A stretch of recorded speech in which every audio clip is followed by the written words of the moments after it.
एक सेवक के रूप में मैं पिंडरा का एक जनप्रतिनिधि बना हूं, लेकिन एक सेवा का जो भाव है, एक ईमानदारी निष्ठा के साथ मैं पिंडरा के विकास को इतना आगे करता चला जा रहा हूं कि लोग कभी आज नहीं कल लोग याद करेंगे कि अवधेश सिंह ने यह सब काम किया है। इसी उद्देश्य को लेकर सेवा कर रहा हूं।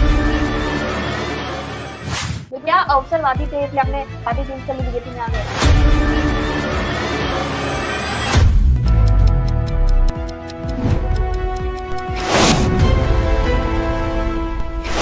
राहुल गांधी को एज उनके दिमाग को मैं सोचता हूँ कि किस तरीके का दिमाग है उस व्यक्ति का, कितना हल्कापन स्टेटमेंट देना, कितना हल्कापन बातें करना।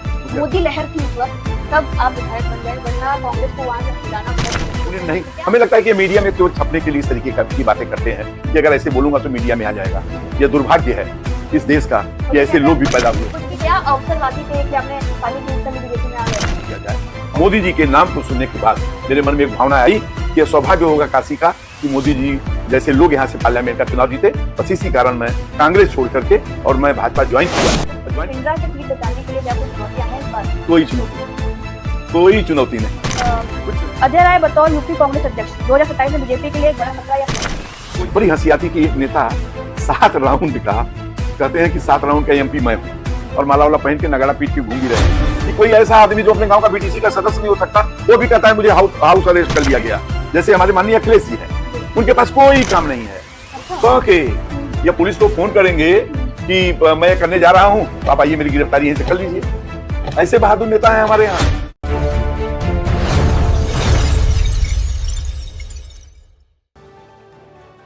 नमस्कार, बहुत स्वागत है आपका द वॉइस इंडिया की खास पेशकश जन दर्पण समाज का सच्चा आईना में।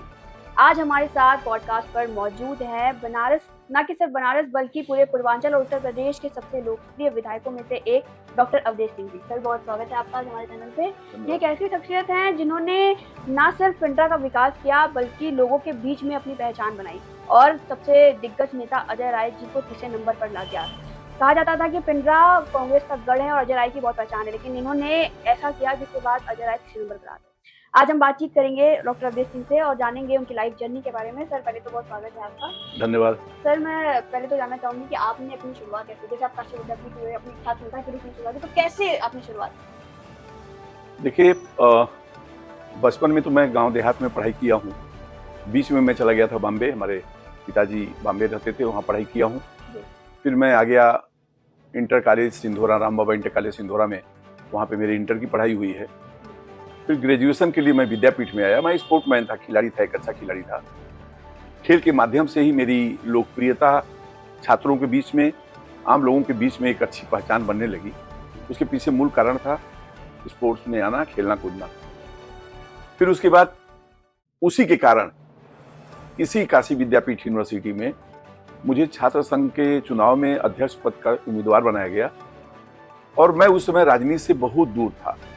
मुझे राजनीति के विषय में कुछ भी कोई जानकारी नहीं थी, क्या है राजनीति। लेकिन यूनिवर्सिटी में चुनाव लड़ा मैं, और चुनाव लड़ने के बाद मैं काफी वोटों से पूरे देश में, उस समय मैं एनएसयूआई में था, पूरे देश में कांग्रेस पूरे देश में चुनाव हारी थी, इंदिरा गांधी से लेके सारे लोग।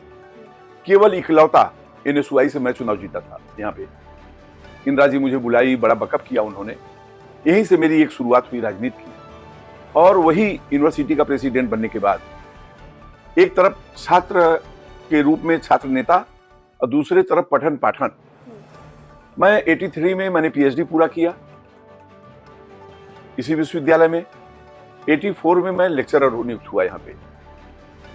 अब लेक्चरर बनने के बाद मैं अध्यापक राजनीति में भी हुआ, तो अध्यापकों के बीच में मैं अध्यापक संघ का महामंत्री कई बार मैं रहा। यहीं से धीरे धीरे मेरी रुचि बढ़ी और नतीजा यह हुआ कि मेरे मन में एक सेवा भाव जबरदस्त आया।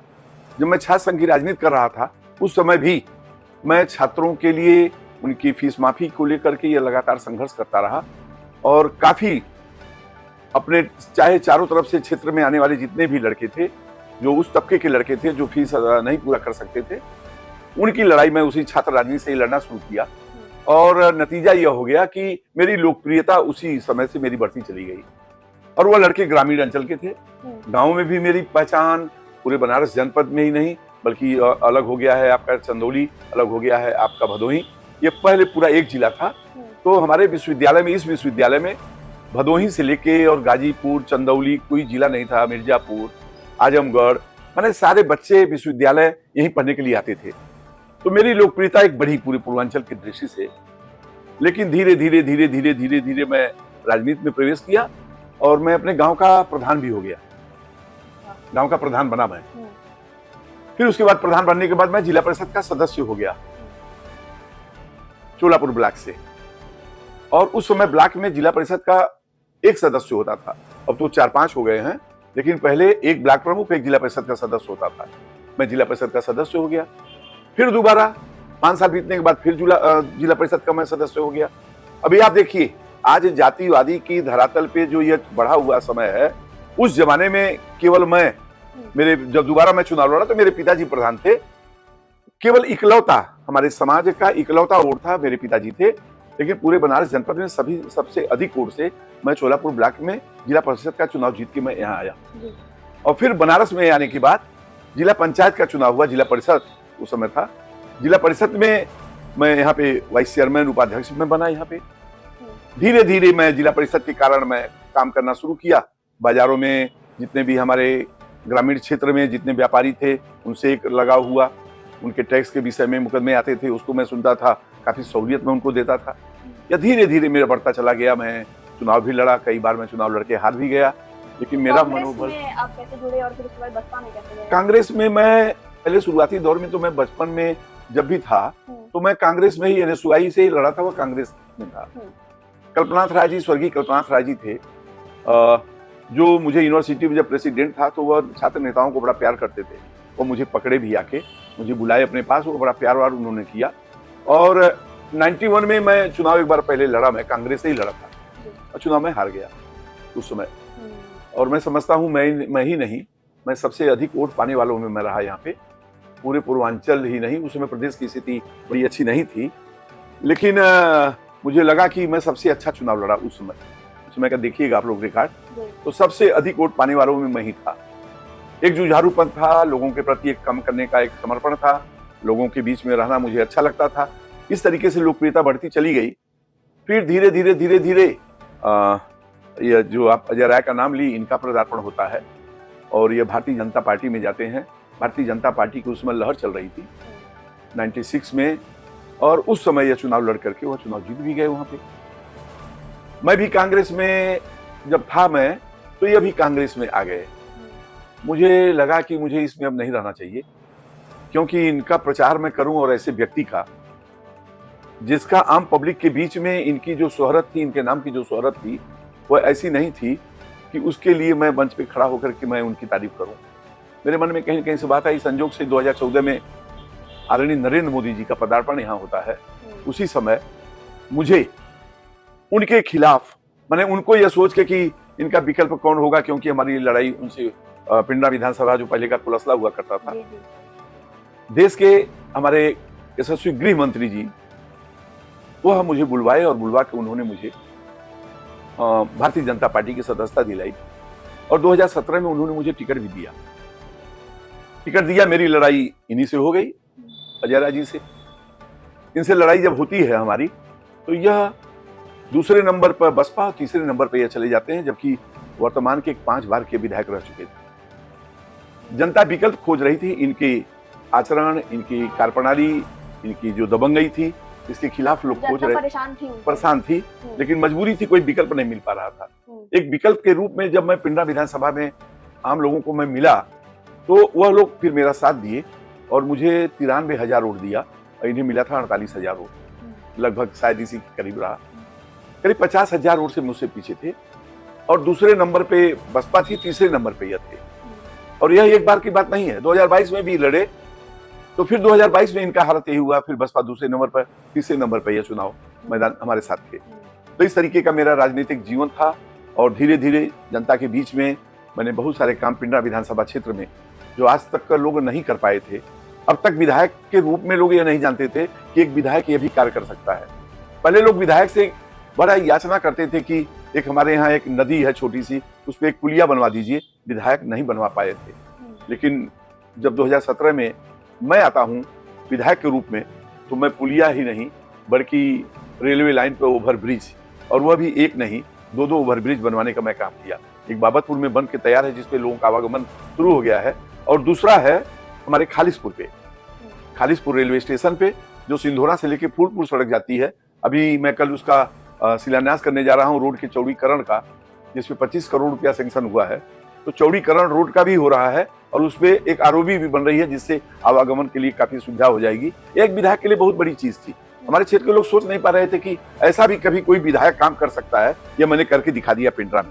और इतना ही नहीं, आप शिक्षा के क्षेत्र में देख लें, पॉलिटेक्निक कॉलेज एक पड़ा हुआ था, ऐसे ही बिखरा हुआ था, जिसमें जानवर जाके बैठते थे।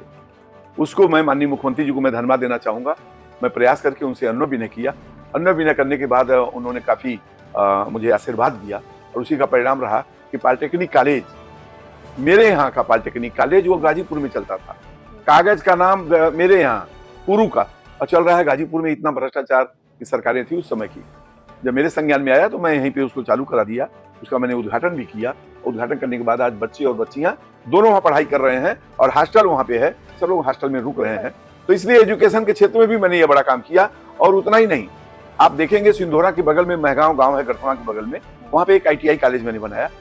तो शिक्षा के क्षेत्र में मैंने इस तरीके का काम किया। अभी आप देख लें, होम्योपैथ मेडिकल कॉलेज, यह असंभव था किसी के लिए। एक CSC PSC कोई नहीं बना सकता।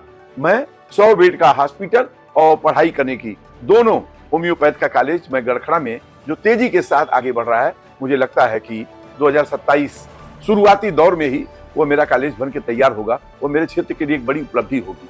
और अभी आप देखे होंगे, कल माननीय मुख्यमंत्री जी ने जो समीक्षा बैठक की थी, उसमें हमारे पिंडरा में बाबतपुर एयरपोर्ट के ठीक बगल में एक मेडिकल कॉलेज जो ट्रामा सेंटर है, वो 100 बेड का हॉस्पिटल ट्रामा सेंटर हमारे यहाँ पे, उसकी भी आधारशिला बहुत जल्द रखी जाएगी।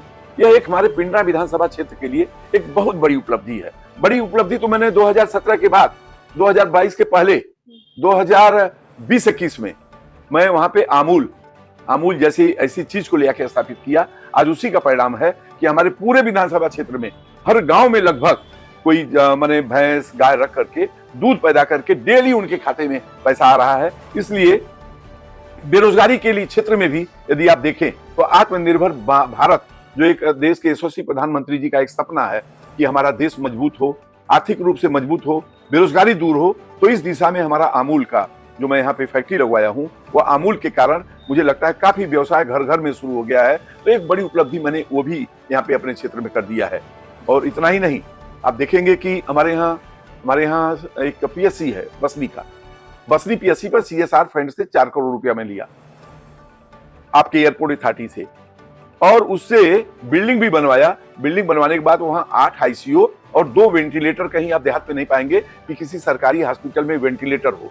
लेकिन हमारा क्षेत्र सौभाग्यशाली है, मैं भी सौभाग्यशाली हूं कि हम लोग अपने मेहनत परिश्रम के आधार पे और CSR फंड से लिया करके मैं वहां पे इसको भी स्थापित कर दिया हूं बसनी हॉस्पिटल में, जो कि देश में जितनी भी हमारे अत्याधुनिक मशीनें हैं वो हमारे बसनी हॉस्पिटल पे आज मौजूद है। हमारे यहाँ के वहाँ भीड़ लगती है OPD में, रोज 300, 400, 500 लोगों की OPD हमारे पिंडरा हॉस्पिटल में। हमारे यहाँ गंगापुर एक हॉस्पिटल था CSC, उस हॉस्पिटल पे कभी कोई जाता नहीं था। आज आप देख ले 300 से लेकर के 400 के बीच में रोज OPD होती है, और रोज वहां पे प्रसव के लिए हमारी गांव की महिलाएं दूर दराज जाती थी हॉस्पिटल में, कहीं उन्हें पैसा देना पड़ता था। लेकिन आज उसी हॉस्पिटल में 1 करोड़ रुपए का CSR फंड से मैं वहां लगवा दिया, वहां पे एक मशीन, और वहां पे 30 बेड का ICU मैंने वहां पे ऑक्सीजन युक्त ICU वहां पे बनवा दिया। इस तरीके की स्वास्थ्य के क्षेत्र में, एजुकेशन के क्षेत्र में, और उसके बाद सड़कों का मैंने जाल बिछा दिया। और यदि आप समझे कल्चरल, हमारे जो हमारे पर्यटन मंत्री जी हैं, मैं माननीय मुख्यमंत्री जी को धन्यवाद देना चाहूंगा। अभी आप देखें कि एक हमारा सबसे बड़ा करखियाव गांव है, पूरे उत्तर प्रदेश में कोई ऐसा गांव नहीं होगा जिस एक गांव में 26 स्वतंत्रता संग्राम सेनानी है। वो गांव मेरा है, मेरे क्षेत्र का है, ये मुझे सौभाग्य प्राप्त हुआ है। उनके नाम से मैं 20 करोड़ रुपया भी ले आया हूँ। 50 बीघे में एक पर्यटन स्थल बनवा रहा हूँ, वहां बड़ा एक ऐसा हब बनवा रहा हूँ जहां हमारे जौनपुर के ही नहीं, अगल बगल के जिले से, बनारस को के साथ ही अगल बगल के जिले के लोग वहां पे पर्यटन की दृष्टि से आएंगे, और वहां पे घूमने और फिरने की सारी व्यवस्था मैं करा रहा हूँ। 10 करोड़ रुपए का अभी फिर हमने टूरिज्म के उससे जो है मैंने इको टूरिज्म से फिर मैंने उसको भिजवाया है, वो भी सैंक्शन होके आ जाएगा। तो एक बड़ा पार्क भी डेवलप वहीं पे कर रहा हूँ, जहां हमारे अमूल है उसी के ठीक बगल में। तो मैं समझता हूं कि हमारे क्षेत्र के लिए एक बड़ा विकास की चीज है। और इतना ही नहीं, मैं विकास की कुछ और चीजें हैं जिसको लेकिन विधायक जी, एक सवाल उठता है कि अगर आज भी सीना ठोककर कहते हैं कि असली बुनियादी विकास तो मिर्जा में हमने किया था, अब जो है वो तो सिर्फ फीता काटने का काम कर रहे हैं। मैं तो यह कह रहा हूं कि किसी एक शिलान्यास का नाम बता दें कि उनके कार्यकाल में कोई 1 करोड़ का कोई काम किया हो। जैसे मैं आपके चैनल के सामने बोल रहा हूं, मैं तो शिलान्यास के बाद उद्घाटन कर करके मैं दिखाया हूं। शिलान्यास भी मैं किया हूं। ITI कॉलेज का शिलान्यास मैं किया हूं, उसको मैं बनवाया हूं।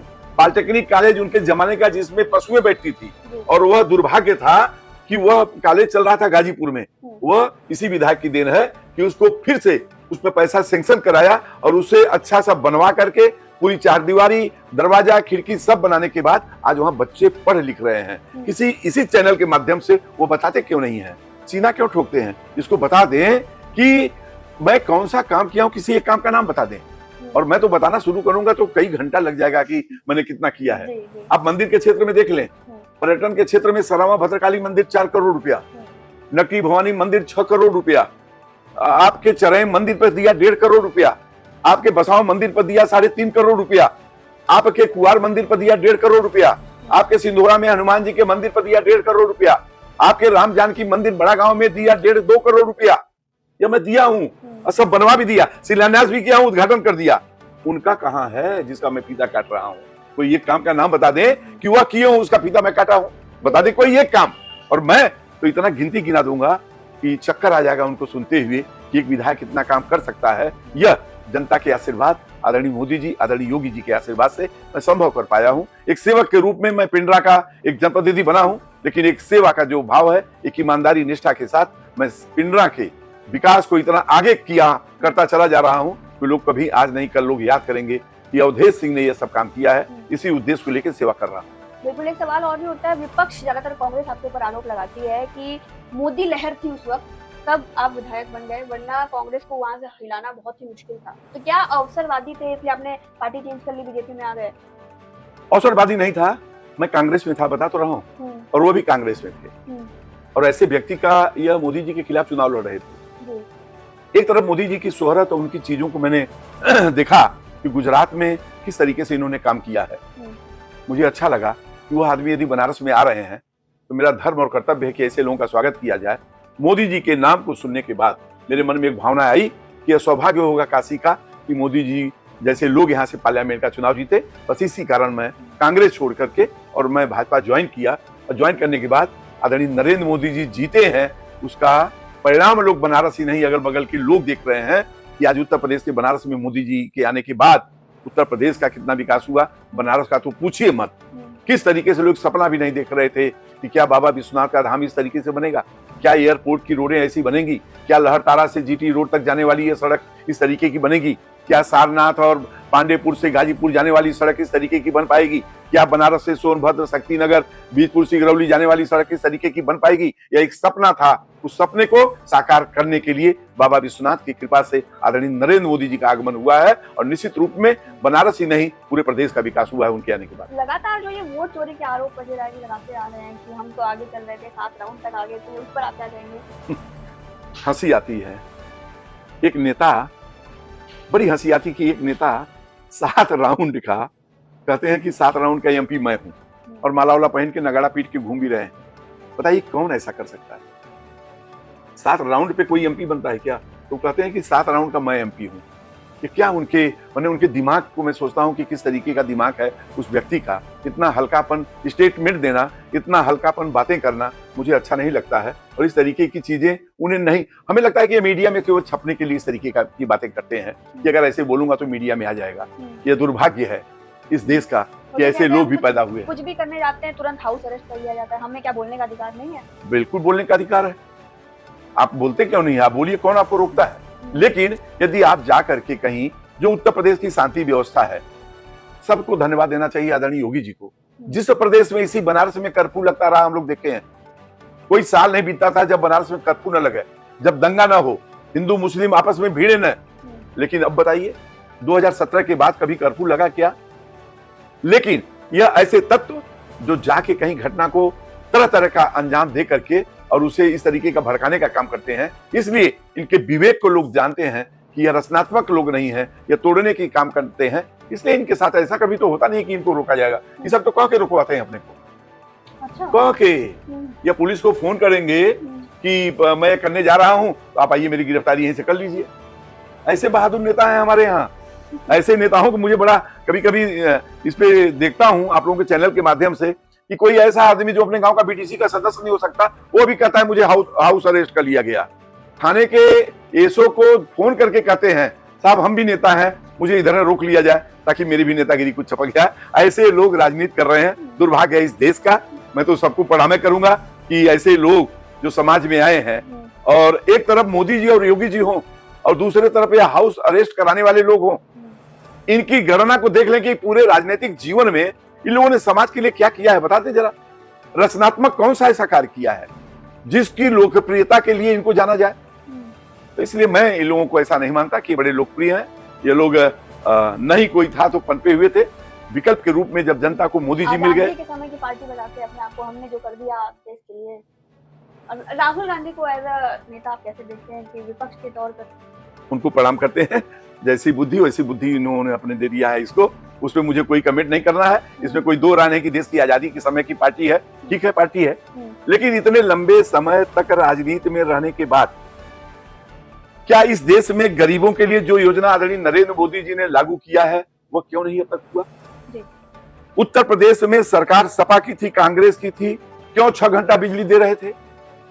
क्यों 2017 में जो ही भारतीय जनता पार्टी की सरकार बनती है तुरंत 22 घंटे और 24 घंटे बिजली मिलनी शुरू हो जाती है?